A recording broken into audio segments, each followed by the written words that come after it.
We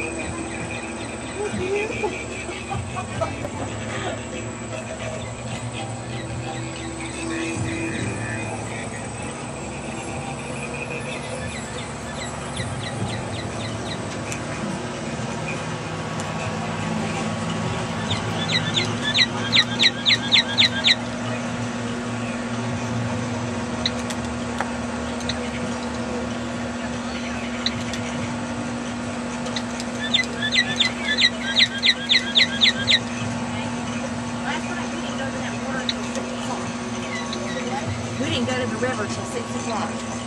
Oh, so at night.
Oh, now I can check out the bag. Smell my kitties. Well, hey.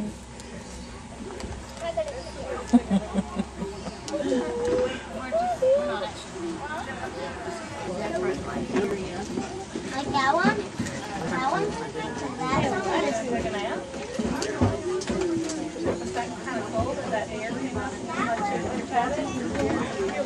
For over 20 years now. Several years ago, we acquired our first pair of red kangaroos.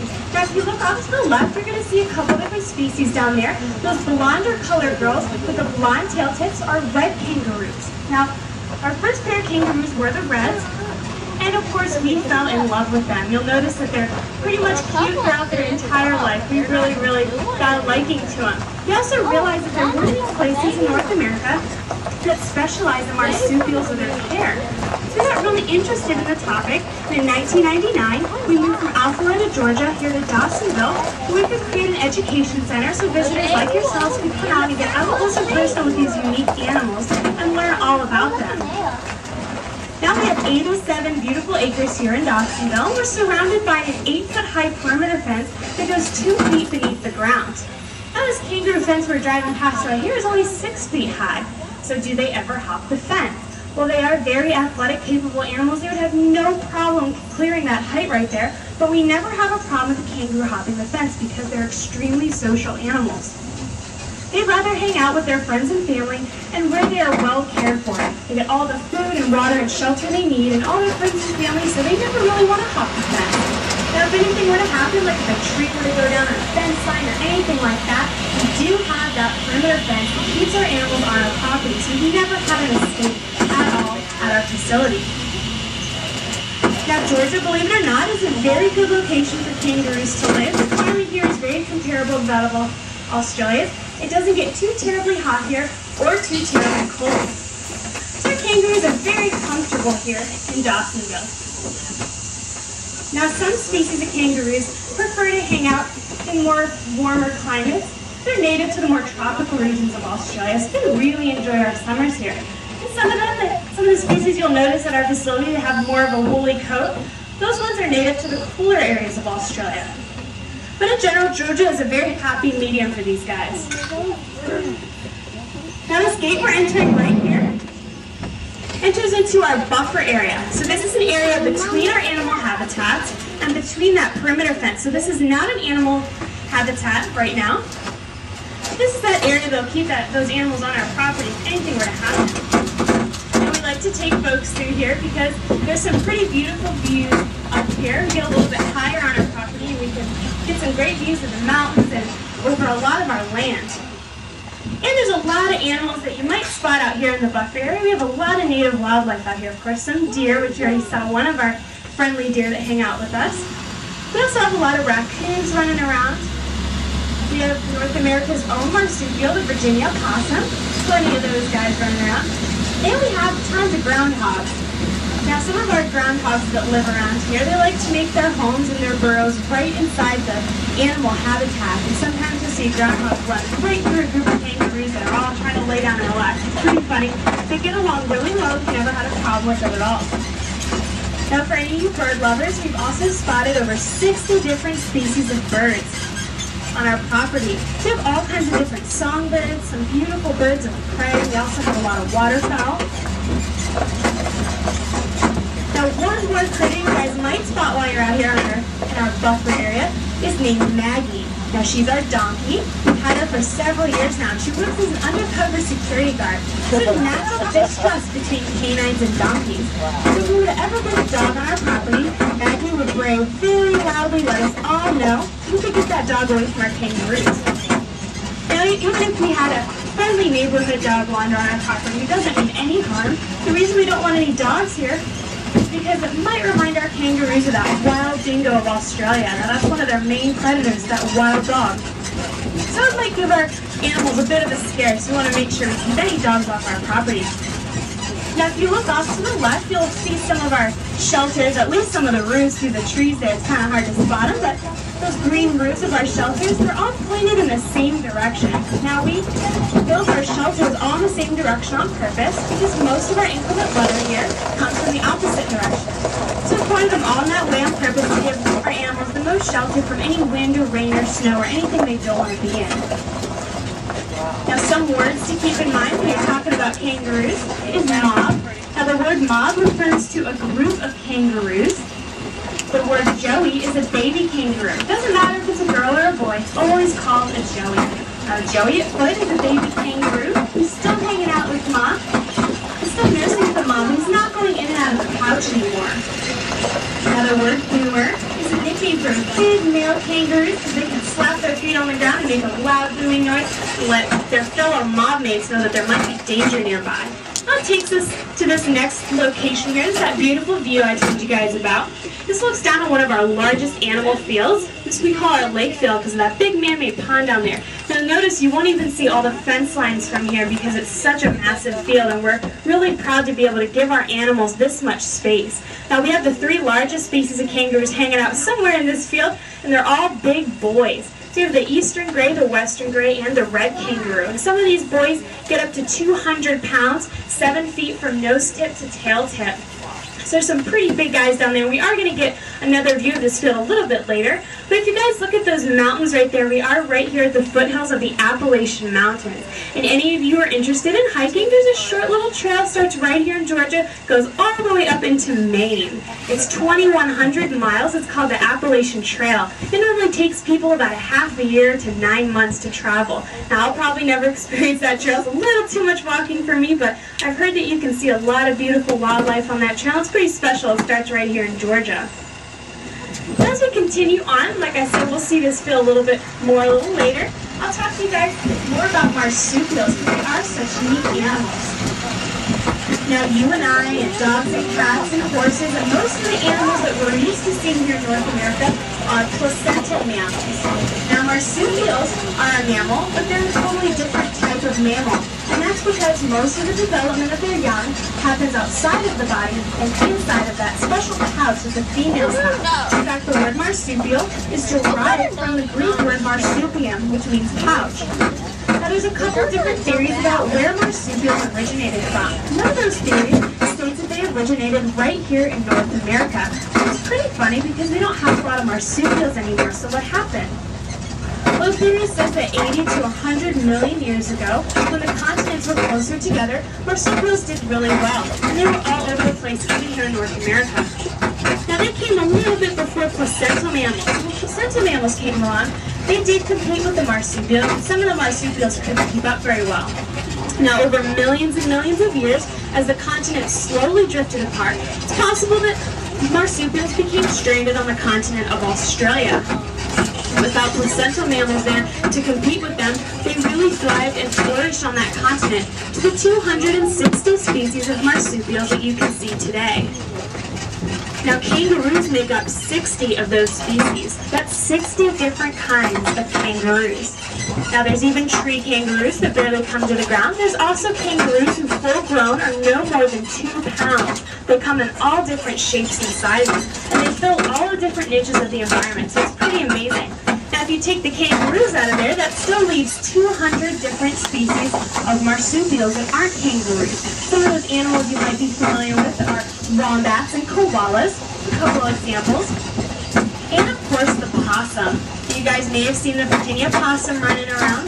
They're a pretty good-sized animal. They're nocturnal, meaning they like to come out at nighttime. But there's also different kinds of possums that look nothing like the possum we have here in North America. Now, one of those is called the sugar glider. It's a little itty-bitty possum native to Australia. And they like to glide from tree to tree. They actually have a specialized membrane that attaches their forearms to their back legs, and they can glide from tree to tree just like a flying squirrel does. That's a little something called convergent evolution. Because sugar gliders, although they do have that membrane that flying squirrels do, they have no relation to the flying squirrel because, again, they're a possum, and a possum is a marsupial. A flying squirrel is a type of squirrel, which is a type of rodent, and that means they're a placental mammal, so they have no relation to each other. But because they have similar lifestyles, they adopted a similar adaptation to be able to live up high in the trees, meaning they're arboreal. Arboreal means of the trees. Now, we have a couple of sugar gliders that do live in our Billabong encounter, which is an immersive exhibit you guys can see right here. A lot of different Australasian plants and animals in there. Lizards and birds. Even the world's largest species of pigeon lives in there. Her name's Indigo. She's a little male that we introduced recently in there, and they're very beautiful birds. They almost look like a type of peacock. We get a lot of questions about them, but they are pigeons, I promise. Now, this big tree you guys are going to see up on your right, it looks like 2 trees growing out of one trunk. And this is a white oak tree. Now, that tree's been growing right there in that spot since before the U.S. was even a country. It's been there for about 250 years. So I'm sure that tree has a lot of stories to tell us here way before our kangaroos were hopping around. We hope that it'll continue growing there for years and years to come. This first field on our right is home to a mob of western gray kangaroos or black-faced kangaroos. They have chocolatey brown fur and really, really dark faces. You can see some of them in between those tree guards there. Looks like they're on the further side of the fence, but you guys can get a great view of this mob from the balcony that's attached to our billabong counter. Now this first sign on our right you'll see is our Aussie Walkabout sign. This is the beginning of our Aussie Walkabout. So it's self-guided towards about a quarter-mile hike. Takes you along a lot of our fields. See a lot of our different species of kangaroos here. Some of the fields that we won't be passing on the truck today, so you have to make sure you check out the Aussie Walkabout. There's also an albino Bennett's wallaby on that path, and his name is Pock, which is Aboriginal for white. And he really stands out, so he's a pretty special animal. This field on our right is one of our staff's very favorite fields. We have a lot of favorite girls in here. We have female red kangaroos and female western grays. So it's that western gray species again. You can see how chocolatey brown they are, those dark faces. Now we had a red male in here named Yoder. Came to us all the way from Germany. He fathered all the little red joeys we have out here. But now he's out with some other boys right now, so we just have the moms and their joeys. There are a couple joeys in the pouch. If you look at that tree that's to the left of the shelter, and there's a red kangaroo standing up. You can see a joey hanging out of the pouch down there. We do have some joeys in the pouch, a lot of joeys at foot. And you'll notice that all those girls are kind of hanging out together. Those western grays that are hanging out under that bamboo, they're known as a browsing species. Now that means that they don't only graze on the grass, but they like to stand up nice and tall and browse through the leaves of the trees and chew on the bark. And that's why we have a lot of those tree guards out there to protect our trees so they can stay in the habitats for shade and shelter for our animals. Now we're coming up here in our wings down under aviary, off on the left here. That first aviary is home to a pair of blue-winged kookaburras. Now you'll notice that Coos in there has blue tail feathers, but his mate queen has reddish-brown tail feathers, so you can tell the two genders apart. Also passing our group of Blue Mountain Rainbow lorikeets and a pair of black-cap lories, a beautiful, colorful pair is native to Australia. They're really, really loud. They like to socialize with each other, and it's fun to watch a lot of their behaviors. So you guys will have to check them out when you're on the walkabout. That takes us right up to our main barn. This is a really important building for us here. That first set of windows looks into our animal treatment room. A lot of our animals get their physical exams and their shots to make sure they're nice and healthy here at our center. And that second set of windows looks into our animal kitchen, where all the diets are prepared for our kangaroos here. We have our larger species of kangaroos. They're herbivores, meaning they like to eat plant material. We feed them coarse grain and oats and hay, and they graze on the grass. We have also our small species of kangaroos, like those little 2-pound guys. They get up to 25 different items in their diet. That's all prepared right there. This is the north entrance to our Aussie Walkabout. Kind of goes into a loop, so it doesn't matter which way you enter it. On the right here, we have a small group of agile wallabies who live in here, and they might be eating their breakfast, but they should be out a little bit later. We are going to see a couple more agile wallabies in a little bit here. You can see some up by the barn there. Now our Fern Valley Trail down to the left here, you can see the stairs leading down there. It's a lot cooler down there. It's really, really shady. We have a lot of native wildlife that like to hang out down in Fern Valley Trail. You guys can also get some great views into an eastern gray field that was recently a breeding field. So we have a lot of joeys at foot and some joeys still in the pouch. So you guys will have to check out our Fern Valley Trail. It's about a quarter-mile hike. Now on the left, you'll see some rose-breasted cockatoos, or gala cockatoos as they're called. These is a pair of young cockatoos. And these are incredibly intelligent birds, and I really can't stress that enough. They mimic human speech remarkably well, and they've learned all kinds of different words and phrases from our visitors and from our staff as well. So it's a lot of fun to come talk to them and see what they can say to you. Now on the right here, we have a pair of Dama wallabies. It looks like they're hiding in that bamboo there, and they're really, really tiny. They're only about 10 or 15 pounds. They're incredibly endangered. Very, very few of them left in Australia. Because of a lot of the animals that we've introduced into Australia, they've had a hard time keeping up. But I can see Fussy and Streaky in that little bundle of bamboo down there. If you guys are on the walkabout, you can get right up to the fence and be able to peek in there and see them. Now on the left, we have a mixture of a couple different animals out here. We have some western gray males hanging out in this field. One's name is Patch, and now Patch is in here because he's a little too small to go out into that big lake field, but he's big enough to be away from his mom, so he's going to be out here until he's big enough to go to that big lake field. And you can see Peter there along the fence line. That's one of his buddies. Now we have a wallaroo in this field. He might be in the shelter right now, and he might come out in a little bit. His name is Chance. And if you happen to see Chance when you're on the walkabout, he's not a mixture between a wallaby and a kangaroo. Like a lot of people think wallaroo sounds like a hybrid between a wallaby and a kangaroo, and that's not true at all. It's actually a kangaroo species all on its own. It's just that a wallaroo is bigger than those wallaby species, but smaller than those large kangaroo species. So that's Chance. He's probably back there in the shade. It's pretty hot and sunny out here for him today, but you guys might spot him on the walkabout. He's kind of silvery gray in color, so he really stands out from these western gray boys in here. Now on the right, you can see a larger mob of agile wallabies. These are females out here. Now, these guys are sandy blonde in coloration. They have a white stripe on their cheek and on their hip. And these girls out here are about 25 pounds. The males are about 50 pounds. And on the walkabout, you guys can see a mob of male agile wallabies. There's a girl kind of coming out from the shelter down there. You can see her standing out there. Now these guys are native to the northern tropical areas of Australia all the way up into Indonesia. So this makes them one of the very few species naturally found outside of Australia. These guys are pretty cool. Just to check them out. There's also a couple joeys at foot out there. Now when you're on the walkabout, you just take a sharp right after that shelter and that barrel there, and I'll continue on the walkabout path. Here she goes. Now this is another beautiful view into our lake field here. You guys might see some waterfowl down there. They're out today. I don't see any today. We usually have a lot of Canada geese down there. Sometimes a great blue heron likes to visit our pond there. Like I said, we have some of our biggest males in here. Now we have a western gray male in this field named Charcoal. He's 205 pounds. We weighed him this past summer. He's pretty massive. And we get a lot of questions about boxing when we talk about male kangaroos. And that's something that's really important to talk about because kangaroos are not aggressive animals. They would never naturally want to box a human being. So if you ever see a video clip of that on the internet or on TV or in a movie, there's something else going on that you guys aren't seeing, whether that animal is being abused or hit or made to feel that the only way to get away from whatever's scaring him is to box that threat. And we have Gizmo down here laying by that tree. He's one of our male red kangaroos. You'll notice just how brick red in color he is.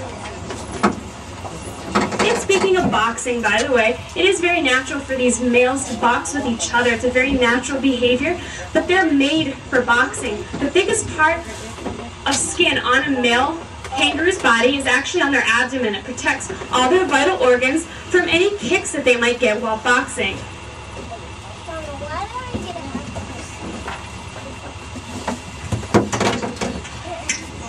Now you may wonder why two kangaroos would box. And the answer to that is over territory or over a female mob of kangaroos. If one male kangaroo has a female mob, his job is to father their joeys and to watch out for danger. Now if a bachelor kangaroo comes along and he decides he wants that for himself, they may ensue in a boxing match. But they never are to injure each other or to the death. It actually it's just until one wears out and says, you know what, you're a little too big and fast and tough for me. I give up, you can have it. And then the winner wins. Like I said, it's not anything to be aggressive or to hurt the other animal. Now this is our outback field, and this is home to female mobs of kangaroos. We've got the eastern gray, the red, and the western gray out here.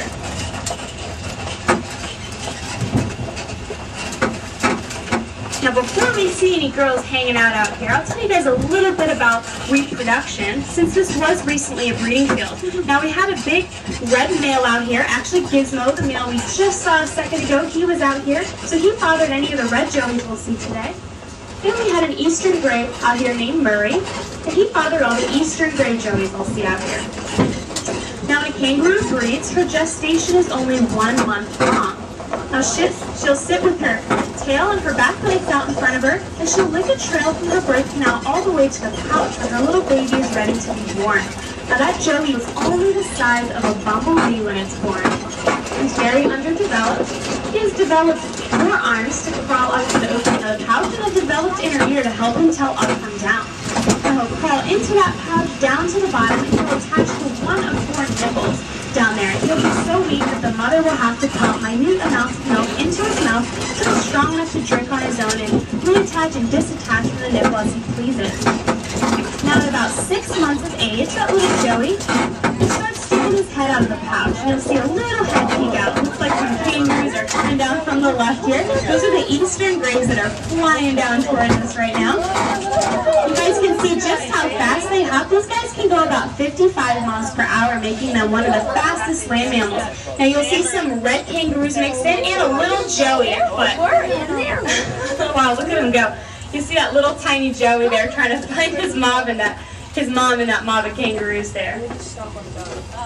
Now you'll see, notice in the eastern grays, pay attention to that pouch area. You guys might see some kangaroos, some little Joeys hanging out of the pouch there. But you can see how fast they can still go with that Joey in the pouch. Can I take a picture? Now those darker chocolatey gray guys are the western gray. Those lighter color girls are the eastern gray, and the lighter color ones are the ones you're going to look for the Joeys in the pouch. Now I see a Joey hanging out of the pouch, and that eastern gray, she's in the shade of that tree, and now she's hopping. They're all hopping. You can see some legs and some heads hanging out there.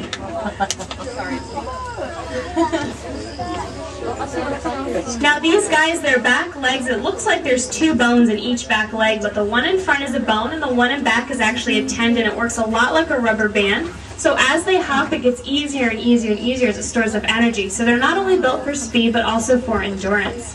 The coloration that the males have, some of them are kind of bluish in color, some of them are almost purple in color. So blue, gray, purple, red, all kinds of different colors. So they're known as the blue flyers. You'll also see in the red kangaroo, they have very unique muzzle markings. Some of them have all black muzzles, some all white, like Eugenie there, with that Joey over there. She has a pretty white muzzle. And some of them have real pretty mixtures of blacks and whites. Now this species in particular is native to the central parts of Australia, the outback. So these guys have really short, velvety coats. You guys see that little Joey laying there? Oh, he's just going to get up now and say, I'm out of here. Now that little Joey that you just saw get up and hop off, his mother's name is Madam X. Now Madam X was never caught as a Joey and identified and named, so her name stayed as Madam X. Now speaking of that, every single one of these girls do have a name. All of our kangaroos at our facility have names. We'll catch them up when they're just little Joeys at foot. And they're identified by either a little notch in the ear or a little tattoo, and then they're given a name. And they have that mark forever and that name forever. It's really, really hot, so they've got real short, velvety fur. And they have excellent far-away vision and very poor near vision. The reason for that is because they need to be able to see predators really far away, because they're all in that open outback area. Now those gray species that were hopping all across the truck earlier, those guys are native to the eastern and western parts of Australia and the more forested areas of Australia. So they have a more woolly coat. They don't mind the rain quite as much at all. And they have excellent near vision so that they can dodge those trees as they're hopping through the forest. So each species is really different depending on where they're native to. Those western grays, those real chocolatey brown guys, they're real interesting because their fur grows in such a way on their shoulders so that when they kind of hunch over in the rain rolls right off their back. So they're really well adapted for rain and all that. And the reds really don't prefer to stand out in the rain, so you'll notice that all the reds will go into the shelters when it's raining out, and a lot of the grays will just kind of stand out in it. And you'll see a lot of our animals kind of scratching a lot today while they're here, kind of turning over them so like people, they can reach all the way to their back and scratch. And that's not because they have fleas or ticks, it's because they're extremely worried about staying clean. They're actually always dislodging any debris out of their coat, and in the past 20 years we've never had a flea or tick problem on any of our kangaroos. They also have a specialized grooming toe, one on each back leg. On the foot there, with one toe with 2 nails growing out of it. They can reach that toe up to their head and everywhere and dislodge any of that debris out so they don't get any external parasites. Now I just saw a couple of joeys out here. There's also another adaptation that these guys have that's pretty special. It's really unique to kangaroos. It's called embryonic diapause. Now, embryonic diapause allows a kangaroo mom to have 3 joeys in totally different stages of development all at the same time. Now, she can have a joey at foot who's not going in and out of that pouch anymore, but is still nursing for mom. She can also have a joey in the pouch at the same time who's not quite coming out yet. Now that same mom can also have an embryo who has not been born yet, and she can pause the development of that embryo for about 300 or so days. Now a reason why she might want to do that, say those red kangaroos we just saw, they live in that outback and they have to survive a lot of droughts out there. It's kind of harsh out there for them to survive. So let's say she's pregnant, she has a little embryo, and she says, you know, this is just not a good time to have a joey right now. It's so dry out here. I'm going to wait till it rains. Well, she can literally pause the development of that embryo, and when she decides to resume the development of that embryo, that little joey will be born about a month later. Now, this is also helpful. For example, if she were to lose that joey in her pouch for whatever reason, she can resume that the development of that paused embryo, and then she can replace that baby in her pouch about a month later. So it's a pretty incredible adaptation that kangaroos have. Pretty unique to kangaroos. It would be very convenient for a lot of other species, but for some reason, that's something that only kangaroos have.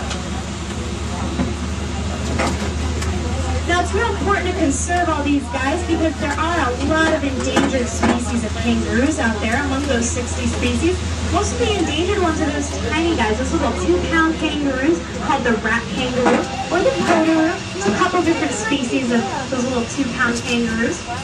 They're really, really endangered. So we're part of a cooperative breeding program here, trying to bring these guys back, and hopefully one day we'll be able to see them released back into the wild. All these larger species, like this eastern gray mob we have here, now this is that field that you guys can see on Fern Valley Trail. I get some good views in here. It looks like we got even better views right now. See some joeys hanging out of their pouch. Especially on a really hot day, some of those joeys will finally venture out and see what this world's all about. So again, this is the eastern gray. Now some of these larger species, like the 3 largest, those guys are a little bit more numerous rather than those really tiny endangered species of kangaroos, but it's important for us to breed them as well. It's really difficult to get animals out of Australia right now. They've lost over 50% of their wildlife in the past 200 years to extinction. So they're really trying their best to get their numbers back. And so it's important for facilities in other parts of the world to have these captive breeding programs so we can keep their genes nice and diverse, their bloodlines pure. We have nice, healthy populations of kangaroos outside of Australia. That's our maintenance building off to the right here. We keep a lot of our vehicles and our tools and everything, so we do a lot of the renovations at our facility ourselves. And we compost any of the waste from our kangaroos every single day and turn it back into soil. It's really important that we keep our fields seeded and green and lush because a lot of them do graze throughout the day. While you're walking around, you'll see a lot of different plants. We do have some eucalyptus growing around here. We also have a couple of different species of bamboo. Now, bamboo is a type of grass, and some species grow up to 3 feet a day, which is pretty incredible. It's really, really beautiful, and it's also great for erosion control. And our kangaroos do love some bamboo now and then. So when it rains, that bamboo will droop way down, and especially those western grays that I mentioned like to stand up really tall into the trees, they'll stand up, they'll grab a lot of that bamboo down and get some free treats. We also feed our kangaroos sweet gum and poplar. There's a couple of species that we know are safe for our animals to eat, so we'll go out into the woods and we'll cut down some limbs for them, and they will come hopping from across the field to get some of that browse.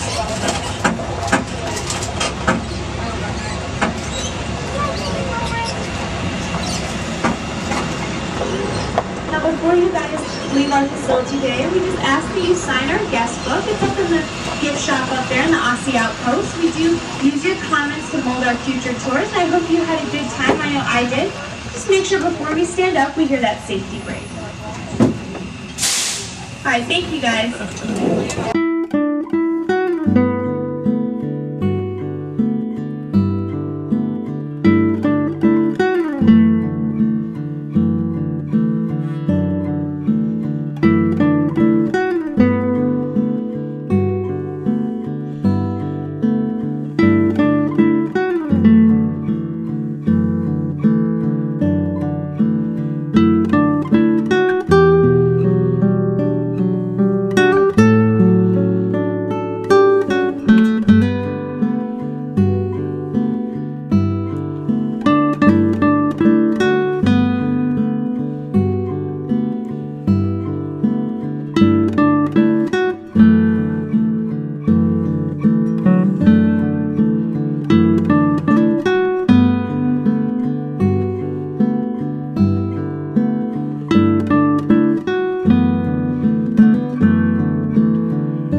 Harvey? Up there at the picnic table. We probably couldn't. We'll have to walk uphill some. Can't make it. He's not. Yeah. You can't make it uphill.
They don't make that anymore? I don't know. I haven't seen it. But Oh, I haven't seen it either. Daddy Marshall calling out there with the cat food.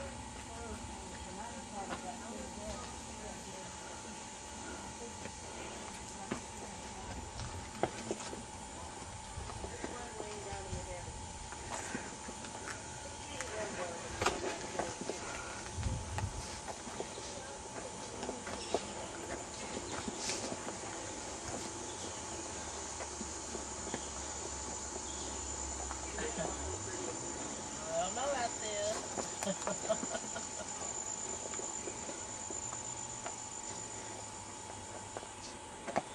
Did you ever think about Richard that is soothing?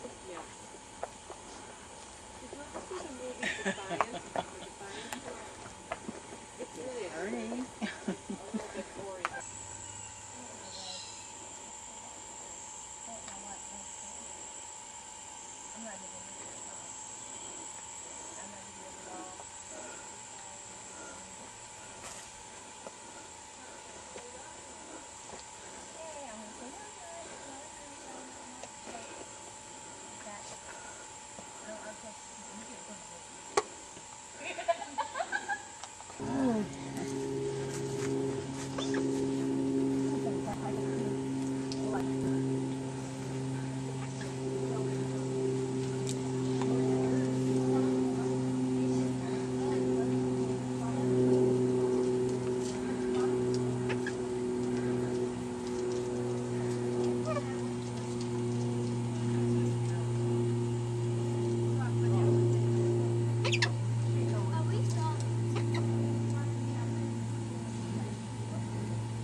Yeah. Uh-huh.